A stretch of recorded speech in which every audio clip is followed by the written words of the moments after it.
Stock investing is usually considered as a high-risk venture. People are afraid of losing their principal and capital. There are lots of people who believe it's a game of chance. You can make it or lose it all. But is there a way of having a low-risk road to creating stupendous wealth? If there is one such road, do you want to know about it? That's exactly what we're going to cover in this episode, my friend. We're going to cover the book called Coffee Can Investing, written by Saurabh Mukherjea, Rakshit Ranjan, and Pranab Uniyal. All three are fund managers who have collaborated to come together and write this book. Now, this book gives 8 chapters with nice flowing ideas that one can take and employ to create a portfolio for the long term that will give them stupendous wealth creation. Let's dive right in. The first chapter covers 2 stories. One of Mr. Talwar.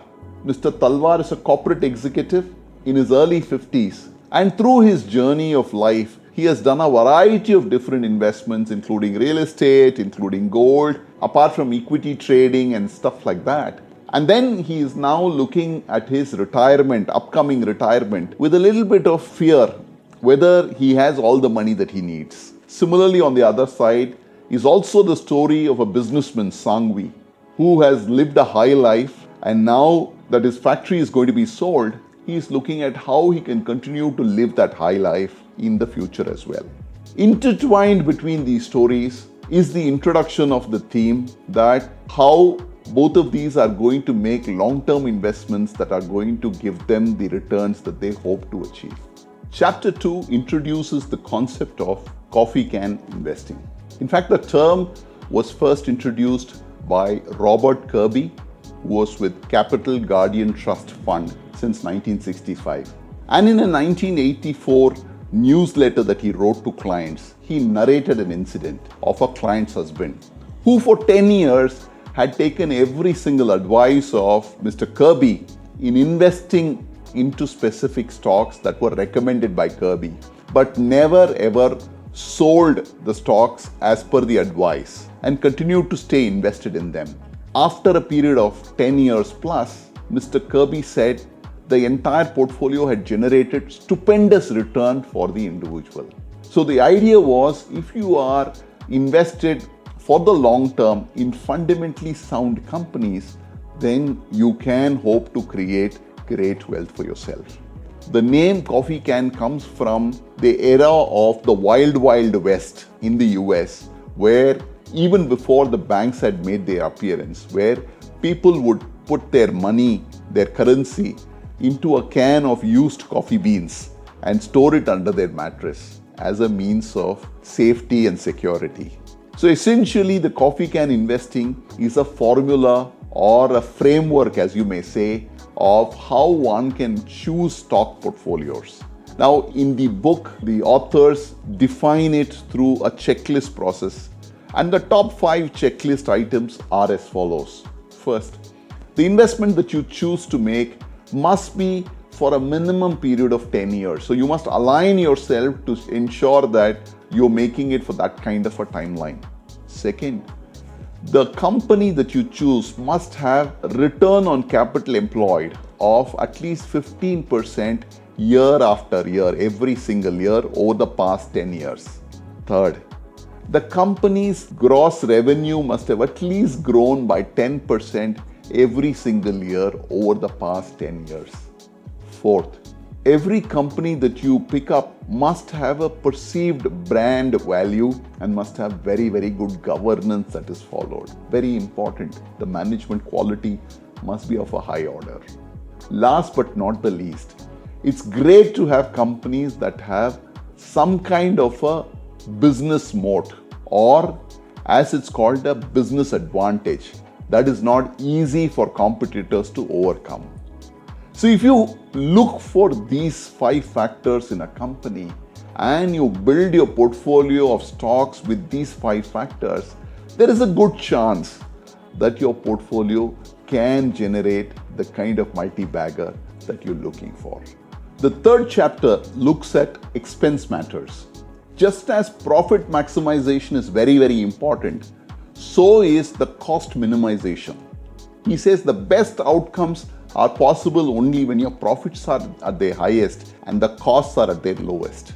To that extent, he says it's very, very important to look at the fine print of your investment options.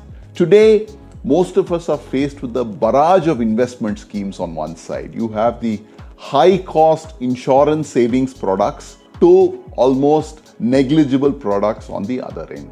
So he talks about picking up the right choice of investment products.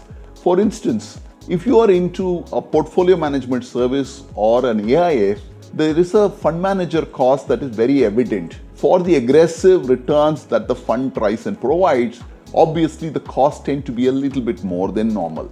The next up is an active mutual fund. The active mutual fund charges anywhere about 2% or thereabouts, primarily because there is an active fund manager who's managing the portfolio and who has a professional fee that needs to be managed. Below the active mutual fund is a passive mutual fund. The passive mutual fund is cheaper than the actual mutual fund, primarily because there is no fund manager. It merely mimics an index. So to that extent, the costs are significantly lower. The last but not the least is an exchange traded funds. Because it's almost like a stock, the cost of an exchange traded fund is the lowest. Depending on your needs and your risk appetite and your need for staying invested in the long term, you should choose an option, either one or a combination of these options, so that you maximize returns while minimizing your costs. Expenses are very, very important. Like the small leak in a boat can sink the boat, expenses are also some things that one needs to watch out for. Chapter 4 talks about real estate traps. The book is highly critical of real estate investments. What the authors say is that the best days of real estate returns are behind and not ahead, especially based on the stories of Mr. Talwar and Sangvi, who have significant money in real estate which has not grown. The authors talk about the ills of real estate investing in pretty much a very detailed manner. Of course, we all know that there is very low liquidity in real estate. If you have a property worth 1 crore of rupees, but you want 10 lakhs, it's going to be difficult to come by. You can't sell part of the property, you have to sell it as a whole. It is an illiquid asset to that extent. There is a lack of transparency. The same property in a different location will be valued differently to this. So there are geographical distortion in the valuation. It is also high cost. You can't just go buy property worth 10,000 or 15,000. You have to buy it in lakhs or crores as the case may be. The cost of acquisition is high. The general rate of return that they offer in terms of cash flow in the form of rentals is reasonably poor, does not even cover your bank savings account. So, in a variety of ways, the authors seem to conclude that real estate as a past investment that our forefathers have used is clearly not the way to go forward. Apart from the one house, we all need a roof over our head. Real estate is really a trap that kind of does not allow your wealth to grow. Chapter 5 talks about small is beautiful. The authors have a variety of data to say if you catch them young, the growth and the returns are going to be stupendous. The best returns come from small cap companies or small cap mutual funds. Yes, that's when the company gets recognized, its process gets elaborated. Investors see the best returns if they stay invested in a small cap fund or a small cap stock over a long period of time. But it's easier said than done. Why is that so? Small caps tend to be very volatile. They can go up and go down pretty heavily. As a result, an average investor may be frightened, may not have the stomach or the appetite to hold on to these kind of investments, especially in a volatile market. Second, if you're investing in small cap stocks, many of the small cap stocks lose their way, and therefore the stocks may end up being duds at the end of the day rather than deliver that multiple value that you're waiting for. Third, small caps are highly illiquid. So when your turn comes to disinvest, you may find that there is no market for them as you expected. Or as you go try and sell, the value of that stock could fall quite dramatically. So small caps are an exciting place to create great wealth over a 5 or a 10-year period, but it's also fraught with a lot of risk. A risk that one needs to be careful in taking. The next chapter is all about the human element. While the markets can provide the returns, do we as investors have the temperament to take the returns that come the way? Equity markets are not places where you get a linear return like what you get in a bank fixed deposit. The returns can come in a variety of waves. So you may find that after you invested, the portfolio goes down pretty steeply. But you've got to have the patience to wait for the stock market to recover and thereafter give you the returns that you're hoping for. So patience and temperament are very, very key in creating wealth.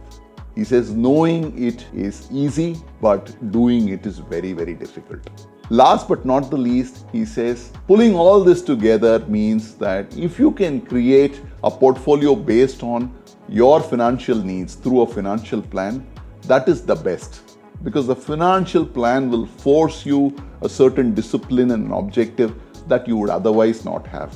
Second is, he says, it's important to take equity risks.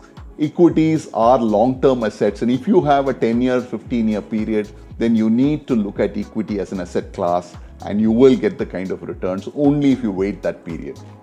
Third, quality always pays you back. So if you've done your homework and invested in good quality stocks or good quality portfolios and stayed invested, returns cannot escape you.